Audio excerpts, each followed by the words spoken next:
오늘도 주일 일부 예배를 통해 하나님의 은혜와 사랑이 우리 가운데 풍성히 부어지기를 소망합니다.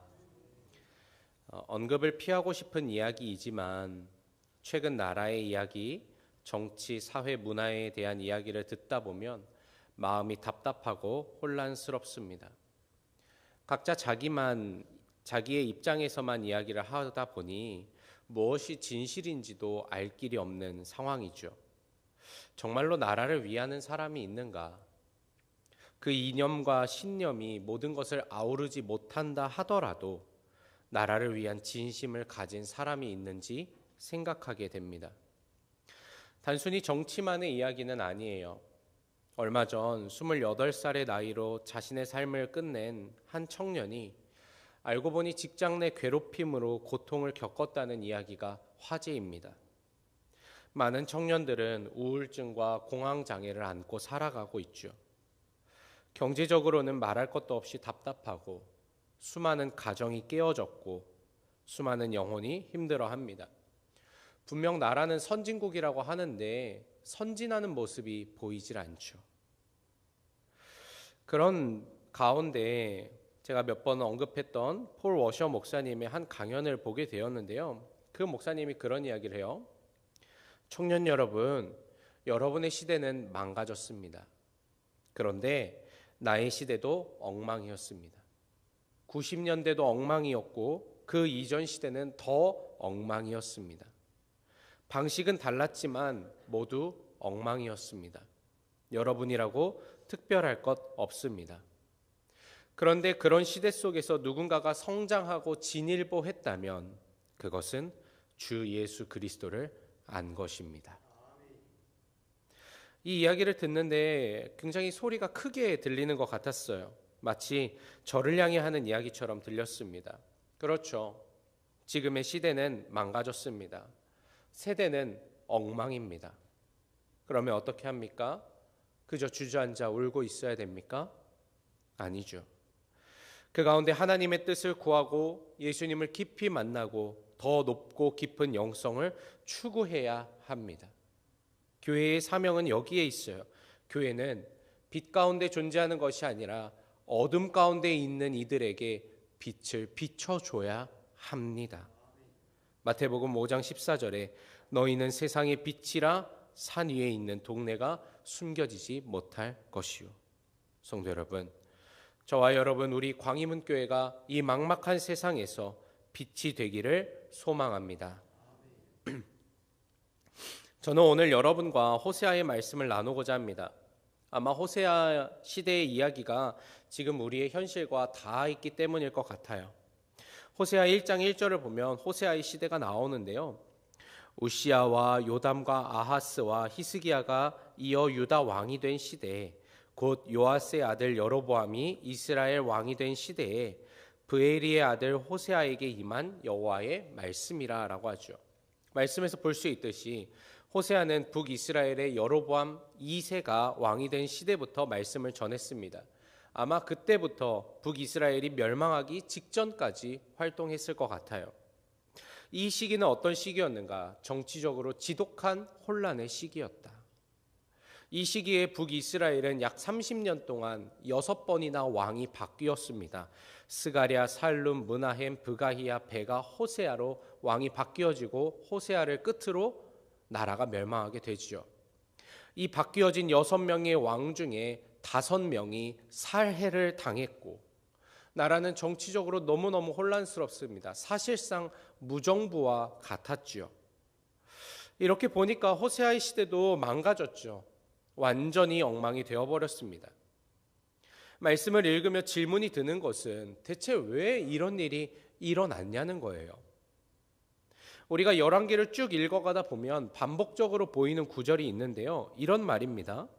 여호와께서 보시기에 악을 행하여 이스라엘로 범죄하게 한 느밧의 아들 여로보암의 죄에서 떠나지 아니하였더라. 우리가 이 이야기를 열왕기를 읽어가면서 반복적으로 보게 되어요.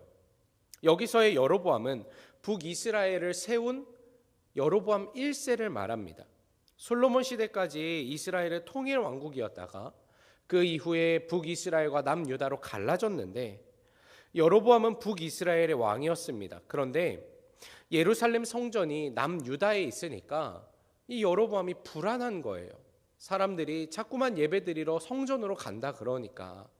그래서 여로보암은 이 정치적 안정을 위해서 베델과 단에 성전을 세우고 거기에 금송아지를 놓고 여기서 하나님을 예배해라 라고 이야기를 했습니다. 그렇게 시작된 우상숭배가 오랜 시간이 흘러 하나의 문화로 자리 잡기 시작을 했어요. 온전히 하나님을 섬기지 않자 가나안 문화가 계속해서 사회 안에 스며들기 시작합니다. 심지어 바알도 송아지랑 비슷하게 생겼거든요. 그러니까 바알 신앙이 횡행하기 시작했어요. 이게 몇백 년 지나면서 오래된 전통이 되고 문화가 되었다. 그래서 북이스라엘에서 태어나는 대부분의 사람들은 우상숭배의 문화 아래에서 성장해 가게 되었습니다. 결국 오랜 전통, 문화, 시대 정신이 지금 호세아 시대의 북이스라엘을 만들어낸 거죠. 이런 맥락을 이해하면 호세아의 말씀을 더 깊이 이해할 수가 있습니다. 2장 2절에 이렇게 쓰여져 있어요. 너희 어머니와 논쟁하고 논쟁하라. 그는 내 아내가 아니요 나는 그의 남편이 아니라. 여기서 호세아가 말한 어머니는 북이스라엘을 말합니다. 그런데 이 구절을 읽는 우리의 마음에는 불편함이 들어요. 왜냐하면 어머니는요 논쟁의 대상이 아니기 때문이에요. 어머니는 사랑의 대상이고 은혜의 대상이고 감사한 존재이지요. 어머니라는 말은 말만 들어도 가슴이 뭉클해지고 따뜻해지는 단어이잖아요. 왜 그럴까? 어머니는 나의 토대가 되는 분이시구나. 어머니라는 존재는 나의 근본 뿌리와 맞닿아 있기 때문이죠. 동의하실지 모르겠습니다만 어머니는 어찌 되었든지 내 인생에 지대한 영향을 끼칩니다. 어머니의 말투, 어머니의 생각, 어머니의 생활 방식, 어머니의 가치관은 자녀에게 그대로 전수가 됩니다. 말씀에서 호세아가 북이스라엘을 어머니로 표현한 것은 바로 이런 이유 때문이에요.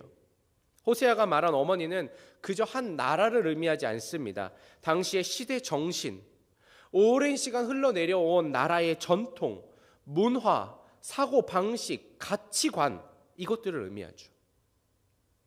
말씀을 시작하면서 지금 시대와 상황에 대한 비판적인 이야기를 나누었습니다. 지금 우리의 상황, 왜 이렇게 엉망이 되었을까? 지난 금요일 리더 사역 수련회에서 저는 에이지즘에 대한 강의를 했는데요. 강의하면서 대한민국 사회가 가진 수많은 차별과 생각의 토대들을 짚어보았어요. 그러면서 가장 우리나라의 심각한 두 가지 사고방식을 말했는데 물질 만능주의와 외모 지상주의였습니다. 우리는 지금 돈이 최고라고 생각하는 사회를 살고 있죠. 한 사람이 어떤 인격과 가치관과 마음을 가지고 있느냐 보다 그 사람이 어떤 직업을 가졌고 얼마나 돈을 벌고 있는지로 평가하는 사회입니다. 부모에 대한 평가도요. 부모가 얼마나 헌신적이었냐, 사랑을 가지고 있었냐, 진심을 가지고 있었냐, 인격적이냐 이런 건 다 무시하고 돈을 얼마나 벌고 가지고 있느냐로 금, 은, 동을 나누는 시대입니다. 또 우리는 사람을 외모로 평가하지요. 예쁘고 잘생기면 용서가 된다. 강의를 하면서는 잘생기면 은혜가 된다라는 이야기까지 했습니다.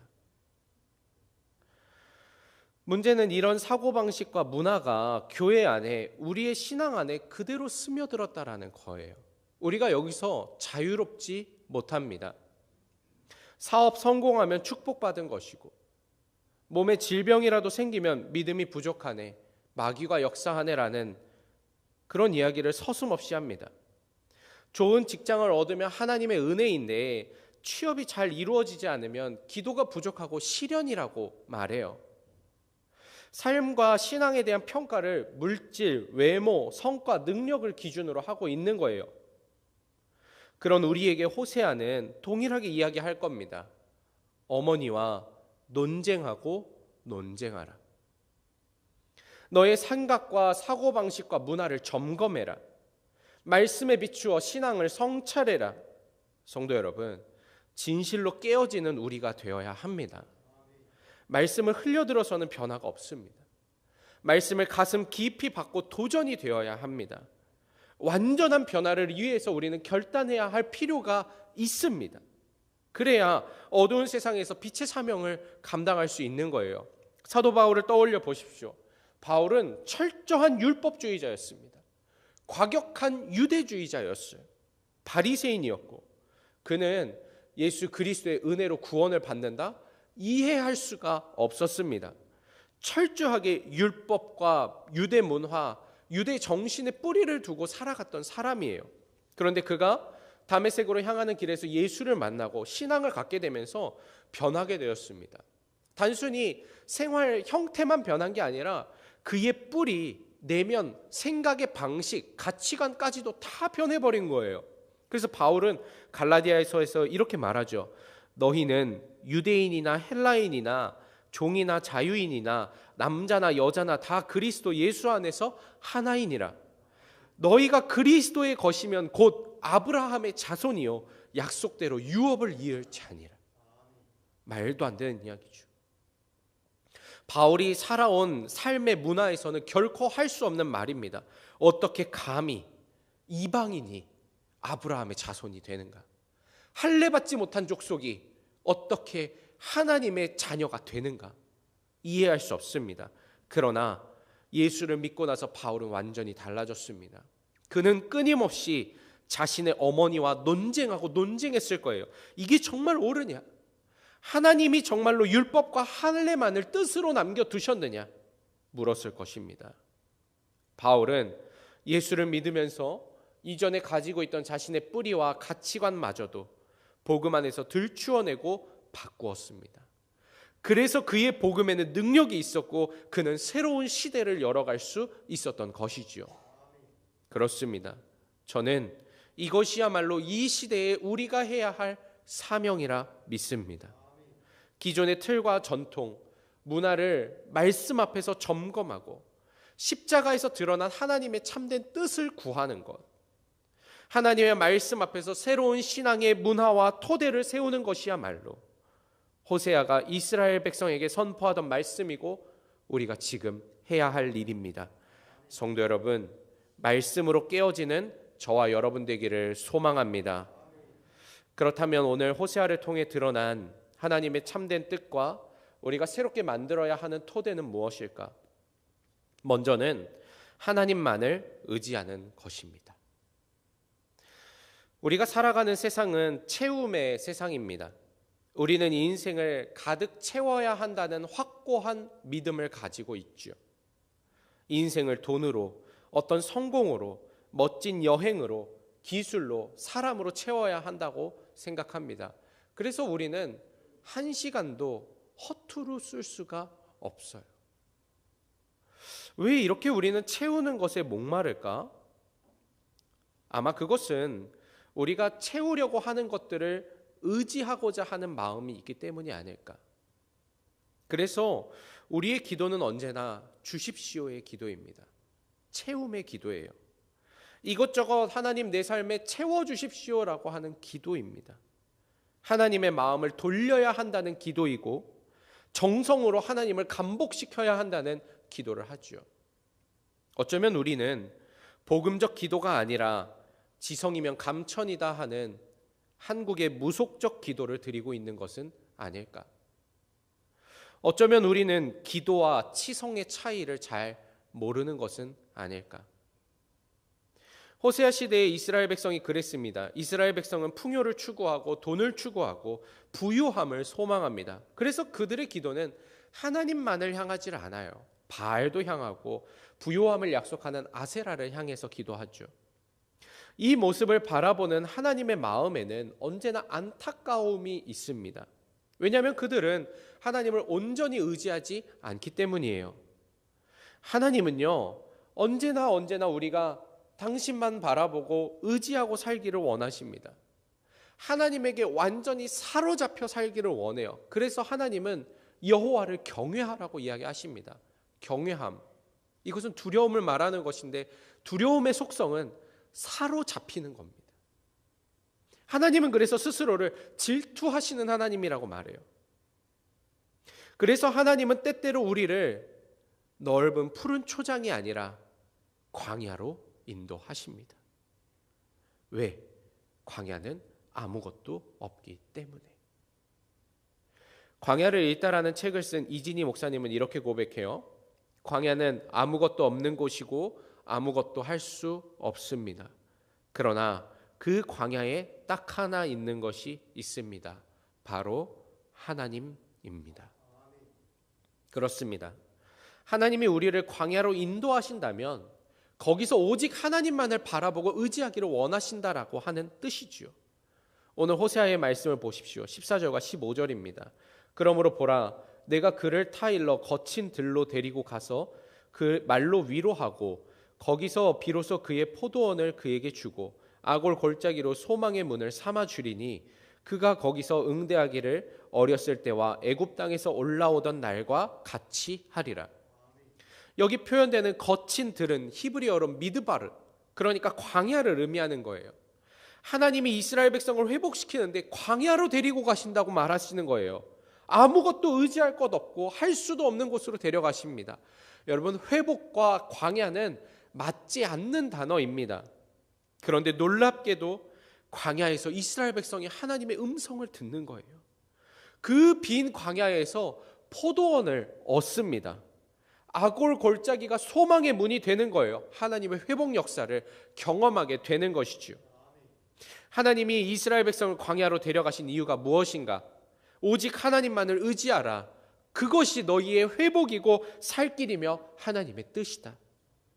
그래서 하나님을 의지하는 것에는 언제나 광야로 향하는 영성, 포기의 영성, 자기 비움의 영성이 있는 것입니다.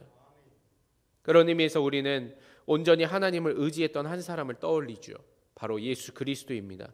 빌립보서에서 너희 안에 이 마음을 품으라 곧 그리스도 예수의 마음이니 그는 근본 하나님의 본체시나 하나님과 동등됨을 취할 것으로 여기지 아니하시고 오히려 자기를 비워 종의 형체를 가지사 사람들과 같이 되셨고 사람의 모양으로 나타나사 자기를 낮추시고 죽기까지 복종하셨으니 곧 십자가에 죽으심이라. 말씀을 보십시오. 예수님이 하나님을 온전히 의지할 수 있었던 것은 스스로 종의 형체를 가지시고 낮추시고 복종하셨기 때문에 호세아의 말로 표현하면 거친 들로 나가셨기 때문에. 마찬가지로 우리가 하나님의 참된 뜻을 구하고 하나님의 마음을 바라본다면 우리는 광야로 향해야 합니다. 그곳에서 하나님만을 의지해야 합니다. 오늘날 광야로 향한다는 것은 무엇을 말합니까? 내 계획을 내려놓는 겁니다. 내 기대를 포기하는 겁니다. 욕심을 내려놓는 겁니다. 우리는 기도하면서 많은 욕심과 기대를 가지지 않습니까? 계획을 가지고 기도를 하죠. 그런 걸 내려놓고 기도하는 시간이 필요합니다. 우리가 나를 내려놓을 때 하나님이 일하십니다. 그렇습니다. 다시 말씀드리지만 우리는 그동안 기도를 치성이라 여겼습니다. 그동안 우리는 간절하게 기도하고 큰 소리로 부르짖으며 하나님이 일하신다고 믿었는지 모릅니다. 물론 간구하는 기도도 중요하지만 이제 하나님은 더 성숙한 기도를 원하십니다. 무엇인가? 광야로 향하는 기도. 내 마음과 뜻을 하나님 앞에 내려놓고 주님 말씀하옵소서. 종이 듣겠나이다. 아버지여 당신의 뜻을 이루소서. 내 원대로 마시옵고. 이것을 고백하는 기도입니다. 광야로 나아가 오직 하나님만을 의지하는 신앙, 이것이 우리가 앞으로 만들어 가야 할 신앙의 토대라 믿습니다. 바라기는 오늘 말씀이 저와 여러분의 신앙과 기도를 변화시키기를 소망합니다. 두 번째는 하나님을 제대로 아는 것입니다. 오늘 말씀을 준비하면서 스스로 굉장한 찔림이 되었고 스스로의 신앙을 돌아보게 됩니다. 그러면서 깨닫는 것은 내가 가진 신앙이 나에게 집중되어 있다라는 거예요. 무슨 뜻이냐면 내가 원하는 것, 나의 계획, 나의 기대, 내가 중점적으로 생각하는 것, 이런 것들을 중심으로 나의 신앙을 만들어 왔습니다. 어쩌면 이것이 저만의 이야기가 아니라 우리의 모습이지 않을까 싶어요.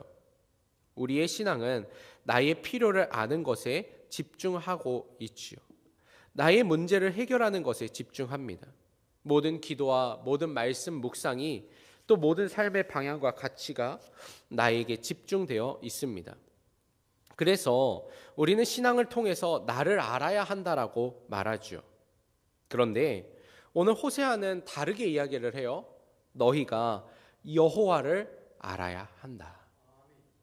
하나님을 안다는 건 무엇을 의미하는가? 물론 하나님은 창조자시다, 이스라엘을 구원하셨다, 우리에게 힘을 주신다, 이런 내용들을 아는 거죠. 그러나 성경은 이보다 더 깊이 하나님을 알라고 합니다. 어떤 알미인가? 맛보아 경험하여 체험하여 직접 만나보아 알라는 거예요. 시편 34편에 너희는 여호와의 선하심을 맛보아 알지어다. 이렇게 경험을 통해서 하나님을 알라고 하죠. 이런 방식으로 우리가 하나님을 알게 되면 단순히 하나님이 하신 일, 하나님에 대한 지식적인 이해를 넘어서 하나님이 무엇을 원하시고 무엇을 중요하게 여기시고 무엇을 추구하시는지를 알게 됩니다. 그 마음을 알게 되는 거예요. 오늘 호세아를 통해 드러나는 하나님은 부부관계를 상징적으로 표현하고 있어요. 19절에서 20절을 읽어보니까 하나님이 우리와 결혼하시겠다 그러는 거예요. 그리고 결혼 선물도 준비했다 그러셔요.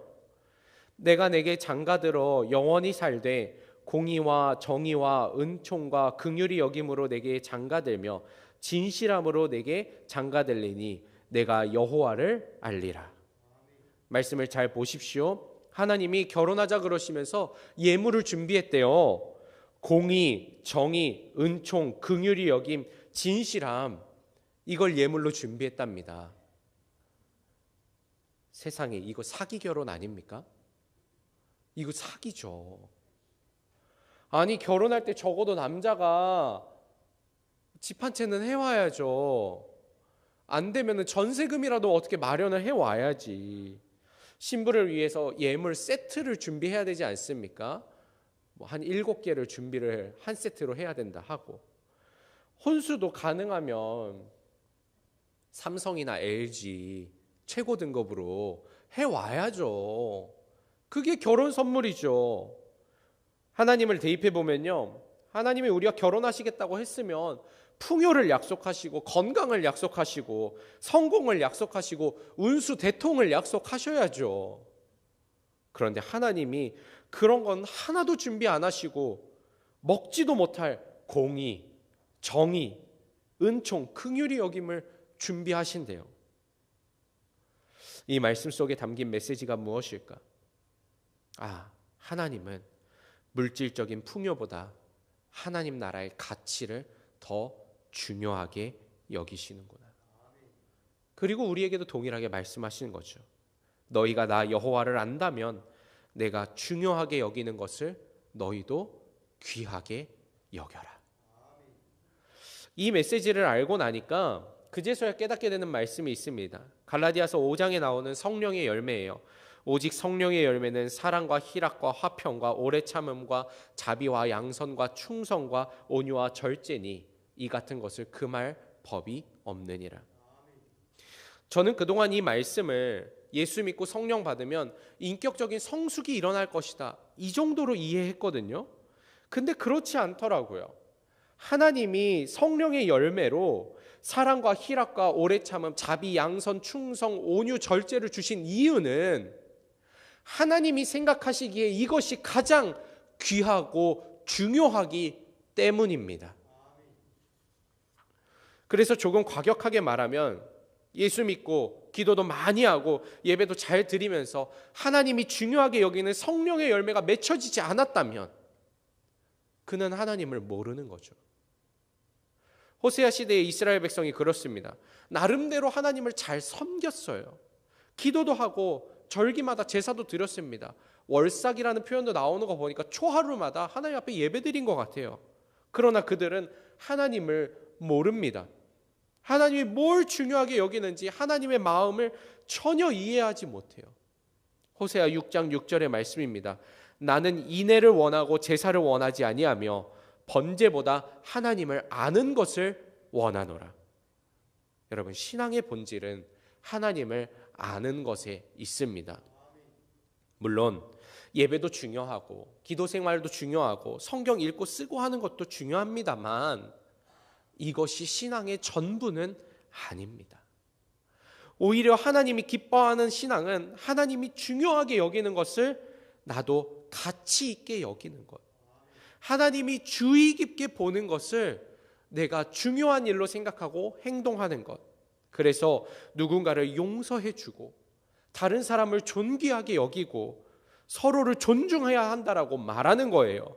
왜? 하나님이 이것을 중요하게 여기시기 때문입니다.